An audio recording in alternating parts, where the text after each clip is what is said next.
রাসূলুল্লাহ সাল্লাল্লাহু আলাইহি ওয়াসাল্লাম কদরের রাতগুলোতে কি কি ইবাদত করতেন। আমি খুঁজে 5টা আমলের কথা পেয়েছি বিশেষভাবে। রাসূল সাল্লাল্লাহু আলাইহি ওয়াসাল্লাম বলেছেন, মান হুরিমা খায়রাহা ফাকাদ হুরিম, যে কদরের বরকত থেকে খায়ের থেকে বঞ্চিত হলো সে আসলেই বঞ্চিত। হি ইজ দ্য লুজার, সে হতভাগা, সে পোড়া কপাল, সে বঞ্চিত। লাস্ট 10 days অফ রমাদান খুব গুরুত্বপূর্ণ, সবচেয়ে the cream time of Ramadan. I repeat, এটা রমাদানের একেবারে মাহেন্দ্রক্ষণ। এই 10 দিনের যে কোনো 10 রাতের যে কোনো রাত কদর হয়ে যেতে পারে, বিশেষ করে অড নাইটস গুলো 21, 23, 25, 27 এবং 29, যে কোনো দিন হয়ে যেতে পারে কদর। সো বুদ্ধিমানের কাজ হচ্ছে আমরা যেন রমাদানের শেষ 10 রাতে লাগাতার একইভাবে একই স্পিডে আমরা যেন ইবাদত করি। কোন রাতে বেশি করলাম, হয়তো 27 রাতে আমি খুব ভাব গাম্ভীর্য নিয়ে খুব আবেগ নিয়ে ইবাদত করলাম, কিন্তু হয়ে যেতে পারে যে এবছর কদর ছিল 25 রাত, হতে পারে না? পারে। তো আমরা তো মিস করে ফেললাম। তো আমরা যেন মিস না করি। বুদ্ধিমানের কাজ হবে সমান তালে ইবাদত করা। এবং এটা এত গুরুত্বপূর্ণ, রাসূল সাল্লাল্লাহু আলাইহি ওয়াসাল্লাম এত এমফাসাইজ করে কোন রাতের কথা বলেনি। আরবি মাস অনুযায়ী 354টা রাতের মধ্যে সবচাইতে শ্রেষ্ঠ রাত, সবচাইতে শ্রেষ্ঠ রাত সূর্য ডোবার পর থেকে হাত্তা মাতলাইল ফাজর, ফজরের সূচনা লগ্ন পর্যন্ত শান্তিময় এ রাত, বরকতের এ রাত। রাসূল সাল্লাল্লাহু আলাইহি ওয়াসাল্লাম বলেছেন, মান হুরিমা খায়রাহা ফাকাদ হুরিম, যে কদরের বরকত থেকে খায়ের থেকে বঞ্চিত হলো সে আসলেই বঞ্চিত। হি ইজ দ্য লুজার, সে হতভাগা, সে পোড়া কপাল, সে বঞ্চিত। মান হুরিমা খায়রাহা ফাকাদ হুরিম, যে কদর পেল না সে হতভাগা। এখন আমরা কি হতভাগা হতে চাই? আমরা তো শুরুতে অনেক হোপফুল ছিলাম, এত এত ব্লেসিংস, এত এত বরকত, রহমতের ফলগুধারায় আমরা প্লাবিত হচ্ছি রমাদানে। তা আমরা তো হতভাগা হতে চাই না।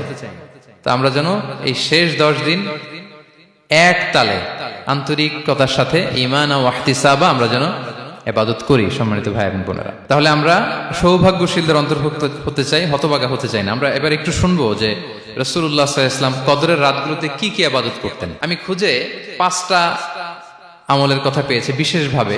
কমন যে আমলগুলো সেগুলো তো ছিলই, বিশেষভাবে 5টা কাজ রাসূল সাল্লাল্লাহু আলাইহি ওয়াসাল্লাম এই কদরের রাতে করতেন। 1 নম্বর কাজ হচ্ছে তিনি সারা রাত জেগে ইবাদত করতেন এবং পরিবারের লোকদেরকে ঘুমোতে দিতেন না, উঠিয়ে দিতেন।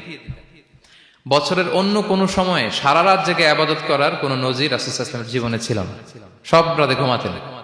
আমি জোহর বারুতে একটা কনভেনশনে the daily routine of prophet সাল্লাল্লাহু আলাইহি ওয়াসাল্লাম একটা আলোচনা করেছিলাম, যেখানে রাসূল সাল্লাল্লাহু আলাইহি ওয়াসাল্লামের দৈনন্দিন জীবনের রুটিন আলোচনা করেছিলাম। সেখানে আমরা বলেছি যে রাসূল সাল্লাল্লাহু আলাইহি ওয়াসাল্লামের দৈনন্দিন অভ্যাস ছিল তিনি এশার পরেই তাড়াতাড়ি ঘুমিয়ে পড়তেন আর মিড নাইটে উঠতেন। রাসূল সাল্লাল্লাহু আলাইহি ওয়াসাল্লামের কর্মদিবস শুরু হতো মিড নাইটে। আমাদের তো সকালে আরো অনেক পরে শুরু হয়। রাসূল সাল্লাল্লাহু আলাইহি ওয়াসাল্লামের কর্মদিবস শুরু হতো বেসিক্যালি মিড নাইটে। এশার পরে কথাবার্তা না বলে আগে ঘুমোতে যেতেন, মিড নাইটে উঠতেন, কিন্তু ঘুমাতেন। ঘুম ছাড়া রাত কাটাতেন না। সারা বছরের এটা ছিল যে এশার পর পরে ঘুমোতে যেতেন, except the last 10 days of Ramadan. রমাদানের শেষ 10 রাতে রাসূল সাল্লাল্লাহু আলাইহি ওয়াসাল্লাম ঘুমাতেন না। এই 10 দিনের ব্যাপারেই পাওয়া যায় সারা রাত জেগে তিনি ইবাদত করতেন। আম্মা জান আয়েশা রাদিয়াল্লাহু তাআলা আনহা বলেন, ইযা দাখালাল আশরু আহিয়াল লাইলা ওয়া আইখাযা আহলা ওয়া জাদ্দা ওয়া শাদ্দাল মিজার। রমাদানের শেষ দশক যখন আসতো রাসূল সাল্লাল্লাহু আলাইহি ওয়াসাল্লাম সারা রাত জেগে ইবাদত করতেন। পরিবারের সদস্যদেরকে জাগিয়ে তুলতেন, স্ত্রীদের ঘুমাতে দিতেন না, জাগিয়ে তুলতেন। ফাতেমা রাদিয়াল্লাহু তাআলা আনহার ঘর পাশেই ছিল, তাদেরকে যে জাগাতেন এবং নিজে সারা রাত ইবাদত করতেনই। জাদ্দা ওয়া শাদ্দাল মিজার, খুবই বলিষ্ঠ ভাবে, খুব মজবুত ভাবে কোমরে গামছা বেঁধে নামার একটা এক্সপ্রেশন এখানে দেয়া হয়েছে। মিজার, ইজহার মানে হচ্ছে বাংলা করলে হয় লুঙ্গি। লুঙ্গি আমরা যখন খুব শক্ত কোনো কাজ করতে যাই তখন তারা কি করে, খুব টাইট করে লুঙ্গিটা বাঁধে। তার মানে বোঝানো হচ্ছে রাসূল সাল্লাল্লাহু আলাইহি ওয়াসাল্লাম কোমরে ভালো করে লুঙ্গি বেঁধে বা গামছা বেঁধে আটগাট বেঁধে নামতেন শেষ 10 দিনের জন্য। এই সময় তিনি মানে কাউকে কেমন যেন চিনতেন না, সবসময় ইবাদতে মগ্ন থাকতেন। এটা আমরা করতে পারি যে শেষ 10 দিনে আমরা একটা স্পেশাল প্ল্যান করতে পারি যে আমরা আমাদের সর্বোচ্চটুকু উজাড় করে দিয়ে লাস্ট 10 days অফ রমাদানের এই বরকত আমরা হাসিল করব, এটা যেন আমাদের মিস না হয়। তাহলে এটা আমরা একটা পেলাম। 2 নাম্বার হচ্ছে ইতিকাফ করা। রাসূলুল্লাহ সাল্লাল্লাহু আলাইহি ওয়াসাল্লাম রমাদানের শেষ 10 দিন ইতিকাফ করতেন। আম্মা জান আয়েশা রাদিয়াল্লাহু তাআলা আনহা বলেন, কানা ইয়াতাকিফুল আশরাল আওয়াখির মিন রমাদান। রমাদানের শেষ দশকে তিনি ইতিকাফ করতেন হাত্তা তাওয়াফাহুল্লাহ, ওনার ইন্তেকালের আগ পর্যন্ত এই অভ্যাসটাই তিনি জারি রেখেছেন। সুম্মা আতাকাফা আজওয়াজুহু মিন বাদে, তারপরে ওনার স্ত্রীরা ইতিকাফ করেছেন। আরেক বর্ণনায় এসেছে ইয়াতাকিফু কুল্লা রমাদান 10 আইয়াম, প্রতি রমাদানে তিনি 10 দিন ইতিকাফ করেছেন। কিন্তু যেই বছর তিনি ইন্তেকাল করবেন সে বছর তিনি 20 দিন ইতিকাফ করেছিলেন। প্রতি রমাদানে 10 দিন, আর যে বছর ইন্তেকাল করবেন সে বছর কয় দিন? 20 দিন তিনি ইতিকাফ করেছিলেন মসজিদে নববীতে। তাহলে আমরা এই রমাদানের শেষ দশকে এটা করতে পারি। 2 নম্বর পয়েন্ট হচ্ছে ইতিকাফ করা। যারা আমরা করিনি তারা আমরা ইতিকাফ করতে পারি। আমাদের আইআইএম এর মসজিদ এটা ইতিকাফের জন্য একটা উর্বর জায়গা। আমরা যখন এই ক্যাম্পাসে ছিলাম তখন দেখেছি যে এখানকার ইতিকাফের পরিবেশ যে এত সুন্দর এটা কল্পনাই করা যায় না। অসাধারণ পরিবেশ।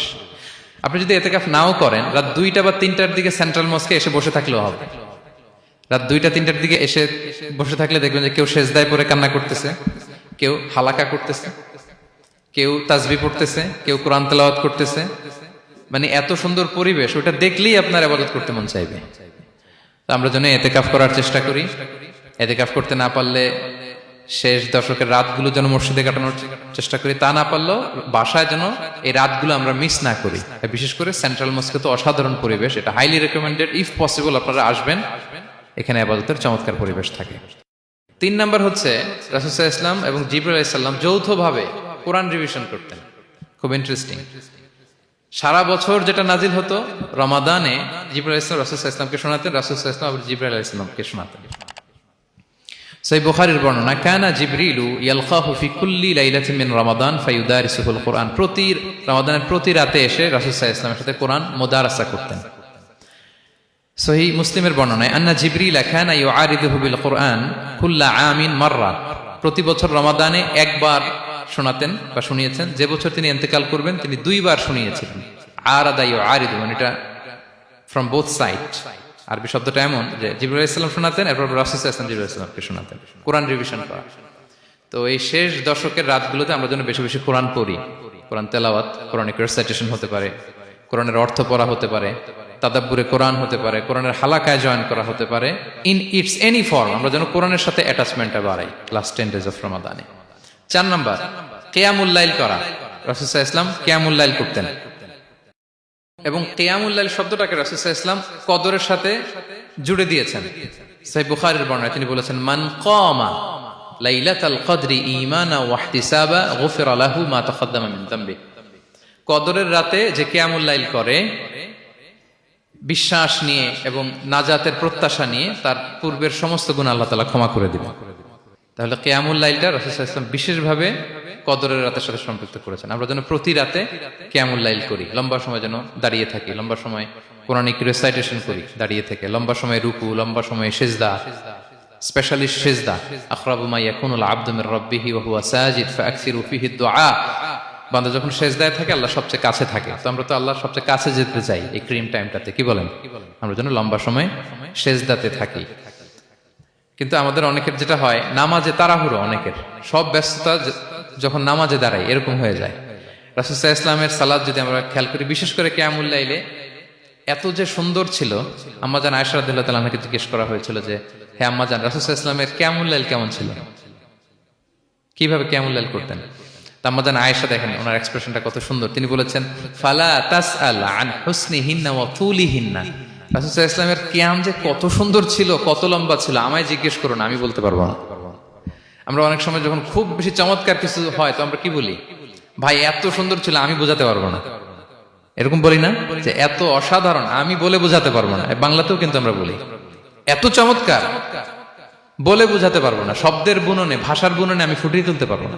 তো আম্মাজান আয়েশা এটাই বলেছিলেন, ফালা তাসআল আন হুসনিহিন্না ওয়া তুলিহিন্না। রাসূল সাল্লাল্লাহু আলাইহি ওয়াসাল্লামের রাতের নামাজ কিয়ামুল লাইল যে কত সুন্দর ছিল, কত দীর্ঘ ছিল, লম্বা ছিল, আমায় জিজ্ঞেস করো না, আমি বলে বোঝাতে পারবো না। সুবহানাল্লাহি ওয়া বিহামদিহি। আমরা যেন লম্বা সময় কিয়ামুল লাইল করি। আম্মাজান আয়েশা রাদিয়াল্লাহু তাআলা আনহা আরো বলেন, কানা ইয়াকুমু মিনাল লাইলি হাত্তা তাতাফাত্তারা কদামা। এত দীর্ঘ সময় দাঁড়িয়ে থাকতেন, থাকতে থাকতে ওনার পা ফুলে যেত, পা দুটো ফুলে যেত। আপনিও দীর্ঘ সময় দাঁড়িয়ে দেখেন যে পায়ে ঝিম ধরে যাবে, পা ফুলে যাবে, এটা করতেন রাসূল সাল্লাল্লাহু আলাইহি ওয়াসাল্লাম। তো আম্মাজান আয়েশা বলেন, ইয়া রাসূলুল্লাহ লিমা তাসনাউ হাযা ওয়া ক্বাদ গুফিরা লাকা মা তাকাদ্দামা মিন যামবিকা মা তাআখার। আপনি এত কষ্ট কেন সহ্য করেন নিজের দেহের উপরে? আপনার তো আগের পরের সব গুনাহই মাফ। আদত তো রাসূল সাল্লাল্লাহু আলাইহি ওয়াসাল্লামের গুনাহই নেই, তিনি নিষ্পাপ, এত কষ্ট কেন করেন? আপনার আগের পরের সবই তো মাফ করে দেয়া হয়েছে, কেন করেন? রাসূল সাল্লাল্লাহু আলাইহি ওয়াসাল্লাম উত্তর করেছেন, আফালা উহিব্বু আন আকুনা আবদান শাকুরা। আয়েশা, আমি কি শুকরগুজার বান্দা হতে পছন্দ করব না? আল্লাহ তাআলা আমাকে তার রহম এবং করমে সব মাফ করে দিয়েছেন, কিন্তু আমি কি শুকরগুজার হব না? আমি কি আমার রোলটা প্লে করব না? আমি কি নিজেকে সঁপে দেব না আল্লাহ তাআলার কাছে জায়নামাজে? তো এটা ছিল সংক্ষেপে রাসূল সাল্লাল্লাহু আলাইহি ওয়াসাল্লামের কিয়ামুল লাইলের ধরন। এভাবে তিনি দীর্ঘ সময় কিয়ামুল লাইল করতেন। আমরা যেন এটা করি। সেন্ট্রাল মস্কে কিয়ামুল লাইল এবছরও নিশ্চয়ই হচ্ছে, আমরা যেন অংশগ্রহণ করি। 5 নম্বরে রাসূল সাল্লাল্লাহু আলাইহি ওয়াসাল্লাম দোয়া করতেন। এই কদরের রাতগুলোতে খুব বেশি বেশি দোয়া করতেন। দোয়া নিয়ে আমরা একটা জুমার খুতবা দিয়েছিলাম, সেখানে আমরা বলেছিলাম যে দোয়া হতে হবে খুব আন্তরিক দোয়া, রোবোটিক দোয়া যেন না হয়। আপনার আবেগ, ভালোবাসা, মনের মাধুরী মিশিয়ে, চোখের পানি মিশিয়ে, অশ্রু সিক্ত করে এই দোয়াটা করতে হবে, তাহলে সে দোয়া আল্লাহর কাছে কবুল হবে। আমরা যেন আমাদের ভাব, আবেগ সব ঢেলে দিতে পারি আমাদের দোয়াতে, আমাদের সেজদায়, আমাদের কিয়ামুল লাইলে। এবং যে কোনো ভাষায় কোরআনিক দোয়াগুলো রেকমেন্ডেড, হাদিসের মাসুরগুলো রেকমেন্ডেড। তাছাড়া আপনার নিজের ভাষায় আপনার কি চাওয়া, আপনার কি আকাঙ্ক্ষা, আপনার মনের কষ্ট, যাতনা সবকিছু আপনি আল্লাহ তাআলার কাছে পেশ করুন। এবং আম্মা জান আয়েশা জিজ্ঞেস করেছিলেন, ইয়া রাসূলুল্লাহ, আমি যদি কদর পেয়ে যাই আমি কি বলবো এ রাতে? মা আদউ, কি দোয়া করব? রাসূল সাল্লাল্লাহু আলাইহি ওয়াসাল্লাম বললেন, তাকুলিন, আয়েশা তুমি বলবে, আল্লাহুম্মা ইন্নাকা আফুউন তুহিব্বুল আফওয়া ফাআফু আন্নী। আয়েশা তুমি যদি কদরের রাত পেয়ে যাও এটা বলবে, হে আল্লাহ আপনি ক্ষমাশীল, আল্লাহ আপনি ক্ষমাকে পছন্দ করেন, আল্লাহ তাই আপনি আমায় ক্ষমা করেন। হে আল্লাহ আপনি ক্ষমাশীল, আপনি ক্ষমাকে পছন্দ করেন, আল্লাহ আপনি আমাকে ক্ষমা করেন। এই দোয়াটা আমরা যেন বেশি বেশি করি। আমার সাথে সাথে সবাই একটু পড়ুন মেহেরবানি করে, আল্লাহুম্মা ইন্নাকা আফুউন তুহিব্বুল আফওয়া ফাআফু আন্নী। আল্লাহুম্মা ইন্নাকা আফুউন তুহিব্বুল আফওয়া ফাআফু আন্নী। হে আল্লাহ আপনি ক্ষমাশীল, আপনি ক্ষমা করাকে পছন্দ করেন, আল্লাহ আমাকে ক্ষমা করেন। আমরা আমাদের নিজেদের ভাষায় অনেক দোয়া করতে পারবো, কিন্তু রাসূল সাল্লাল্লাহু আলাইহি ওয়াসাল্লামের শেখানো দোয়াগুলো এটা হচ্ছে মানে very precise in wording but comprehensive in meaning. এটার অর্থ, এটার আবেদন এটা অনেক বেশি। আমি অনেক 10টা-20টা বাক্য বলে এত সুন্দর কথা মিলাতে পারবো না। রাসূল সাল্লাল্লাহু আলাইহি ওয়াসাল্লাম যেটা শিখিয়ে দিয়েছেন, আগে আল্লাহর প্রশংসা করলাম, আল্লাহ আপনি ক্ষমাশীল, আবারও প্রশংসা, আল্লাহ আপনি তো ক্ষমা করাকে পছন্দ করেন। যেটা আপনি পছন্দ করেন না ওইটা তো চাচ্ছি না, যেটা আপনার পছন্দ, যেটা আপনি করতে ভালোবাসেন, গাফিরিয যামবি ওয়া কাবিলিত তাওব, আপনি ক্ষমা করাকে পছন্দ করেন, তওবা কবুলকে আপনি পছন্দ করেন, তো সেটাই তো চাচ্ছি আপনার কাছে, আপনি আমার তওবা কবুল করুন, আল্লাহ আপনি আমাকে ক্ষমা করুন। সো এই দোয়াটা প্রত্যেক রাতে যেন আমরা বেশি বেশি করি সম্মানিত সুধী। এবং এই যে রিমাইন্ডারগুলো শুনলাম, এটা রমাদানের পরেও যেন আমরা অব্যাহত রাখি। Be a part of our vision. Do listen and share the khair.